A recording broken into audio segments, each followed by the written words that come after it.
خوش آمدید میرے دوستو، شروع اللہ کے نام سے جو بڑا مہربان اور نہایت رحم کرنے والا ہے۔ حضرت ایوب علیہ السلام کا تعلق روم سے تھا، اور حضرت ایوب علیہ السلام کا پورا نام ایوب بن موس بن زراح بن عیس بن اسحاق بن ابراہیم خلیل اللہ علیہ السلام ہے۔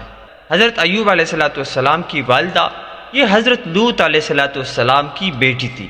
اور حضرت ایوب علیہ السلام کے والد صاحب وہ انسان تھے جو حضرت ابراہیم علیہ السلام کو آگ میں ڈالنے سے پہلے ہی ابراہیم علیہ السلام پر ایمان لائے تھے، اور ابراہیم علیہ السلام کے ساتھی تھے اور ان کے دوست تھے۔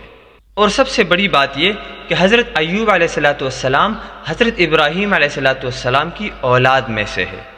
قرآن میں اللہ جل شانہ اس کے بارے میں آیت نازل فرمائی ہے، وَمِن ذُرِّيَّتِهِ داؤد وسلیمان وایوب ویوسف وموسیٰ وہارون۔ تو ایوب علیہ السلام ابراہیم علیہ السلام کی اولاد میں سے ہے،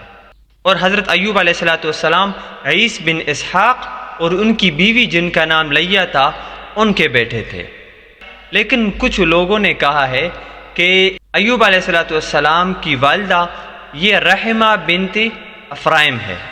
بہرحال ایوب علیہ السلام پر اللہ جل شانہ کا بہت بڑا امتحان رہا، اور اللہ جل شانہ نے ان کو اس امتحان میں کامیاب کر دیا۔ ایوب علیہ السلام بہت زیادہ امیر انسان تھے، اور اللہ جل شانہ نے ان کو صرف مال نہیں دیا تھا بلکہ ان کی اولاد میں بہت برکت تھی، ان کے ساتھ بیڑ بکریاں بہت زیادہ تھے، ان کے مال و زر میں بہت زیادہ اضافہ کیا گیا تھا، اور ایوب علیہ السلام بہت بڑے صاحب ثروت انسان تھے۔ ان کا جو علاقہ تھا حوران میں، بسینہ اس کو کہا جاتا تھا، اور وہاں پہ ایوب علیہ السلام کے ساتھ بہت مال و زر تھا، بہت سارے غلام تھے، اور بہت ساری زمینیں تھی جس میں زراعت کا کام کیا جاتا تھا۔ اور ایوب علیہ السلام کا خاندان یہ بہت بڑا خاندان تھا، تو یہ سارے لوگ ایوب علیہ السلام کے پاس آتے تھے اور ہر وقت ایوب علیہ السلام کے ساتھ ہوتے تھے، تو سارے خوش باش رہتے تھے، اور ایوب علیہ السلام دین کی دعوت بھی دیتے تھے، لوگوں کو اللہ کی دعوت بھی دیتے تھے، اللہ کی بات بھی کرتے تھے۔ لیکن جب تک یہ چیزیں تھی تو سارے لوگ ایوب علیہ السلام کے ساتھ تھے، صرف قرابت دار رشتہ دار نہیں بلکہ اور لوگ بھی ایوب علیہ السلام کے پاس آتے تھے، ان کے ساتھ اٹھنا بیٹھنا رہتا تھا۔ اب ایک عرصہ گزر گیا اور ایوب علیہ السلام وہ اللہ کے امتحان میں مبتلا ہو گئے، اور اللہ جل شانہ کی طرف سے ایوب علیہ السلام ایک بیماری میں مبتلا ہو گئے، اور وہ بیماری ایسی تھی کہ ایوب علیہ السلام بہت تکلیف سے زندگی گزار رہے تھے، اور اس بیماری سے صرف ایوب علیہ السلام کا دل اور صرف ایوب علیہ السلام کی زبان، یہ دو چیزیں محفوظ رہی، باقی سارے جسم میں وہ بیماری پھیل گئی، اور بہت زیادہ تکلیف سے وہ زندگی گزار رہے تھے۔ جتنے لوگ ایوب علیہ السلام کے پاس آتے تھے، رہتے تھے، اور ان کے ساتھ وقت بتاتے تھے، وہ لوگ ایوب علیہ السلام سے دور ہونے لگے، اور اس کی وجہ یہ ایوب علیہ السلام کی بیماری تھی۔ اور ایسے اللہ جل شانہ کا امتحان صرف یہ نہیں تھا کہ وہ ایوب علیہ السلام صرف اپنی جسمانی طور پر بیماری میں مبتلا ہو گئے، بلکہ ایوب علیہ السلام کی اولاد میں جو برکت تھی وہ بھی نہیں رہی، اور اولاد ایوب علیہ السلام کی وہ ختم ہو گئی، اور اس کے بعد مال و زر تھا، زمینیں تھی، بیڑ بکریاں تھے، جو اور بھی چیزیں تھی، ان سب کا اختتام شروع ہو گیا اور وہ سب ختم ہونے لگے۔ تو ایسے ایوب علیہ السلام کے پاس رہنے والے جو لوگ تھے وہ بھی دور چلے گئے، اور نوبت یہاں تک آئی کہ ایوب علیہ السلام کے اپنے قریبی جو رشتہ دار تھے وہ بھی ایوب علیہ السلام سے دور چلے گئے۔ اس موقع پہ صرف ایوب علیہ السلام کے ساتھ ان کی ایک بیوی رہ گئی،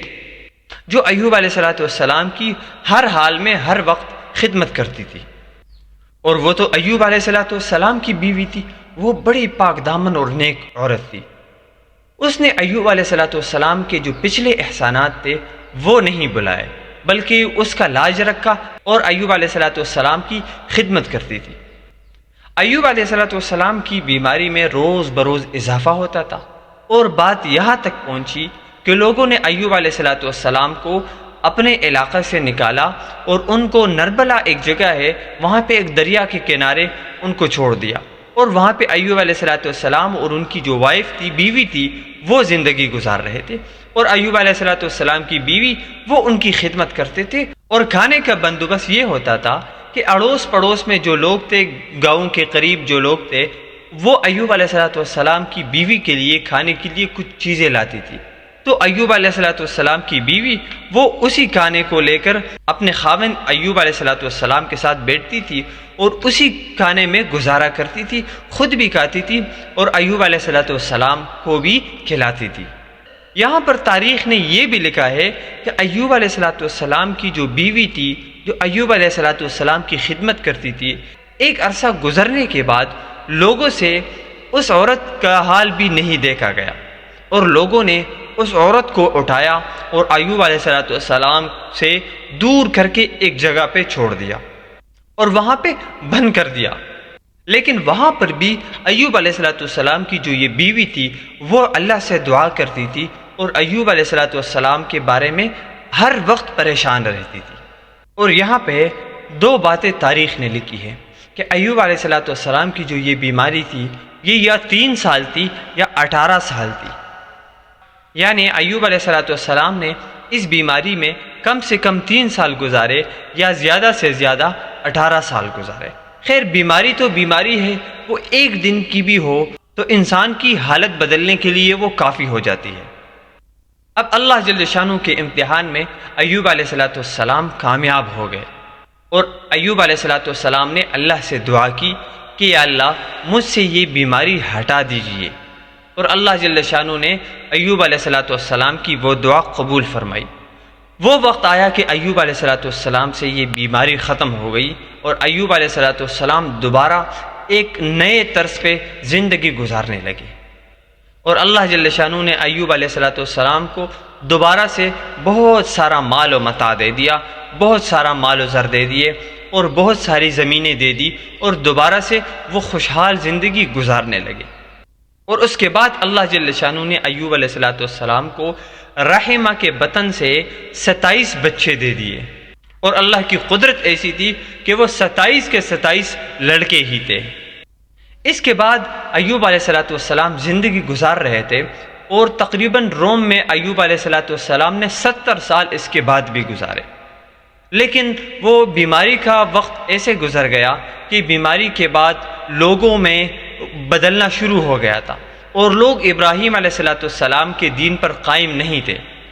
بلکہ لوگوں نے دین ابراہیمی میں کئی اور نئی چیزیں بھی نکال لی تھی۔ لہٰذا ایوب علیہ السلام تو دین کی دعوت دیتے تھے، وہ تو محنت کرتے تھے۔ اس کے بعد ایوب علیہ السلام وہ دنیا سے چلے گئے، اور جب دنیا سے جا رہے تھے تو اس وقت ایوب علیہ السلام کی عمر 93 سال تھی۔ ایوب علیہ السلام کے وفات کے وقت ایوب علیہ السلام نے اپنے بیٹے جوبل کو وصیت کی، لیکن اس وصیت پر عمل یہ ایوب علیہ السلام کے دوسرے بیٹے بشر بن ایوب نے کی تھی، جس کو لوگ ذوالکفل کے نام سے بھی جانتے ہیں۔ تو یہ تھی ایوب علیہ السلام کی زندگی۔ انبیاء علیہ السلام پر اللہ جل شانہ کی طرف سے بہت امتحانات آتے ہیں، خصوصاً حضور صلی اللہ علیہ وسلم پر تمام انبیاء علیہ السلام سے زیادہ مصائب اور مشکلات اور امتحانات آئے تھے، اور اللہ جل شانہ نے تمام انبیاء کو تمام امتحانات میں کامیاب کر دیا ہے۔ اللہ جل شانہ ہم سب کو دین پر صحیح طریقے سے چلنے کی توفیق عطا فرمائے۔ وما علینا الا البلاغ۔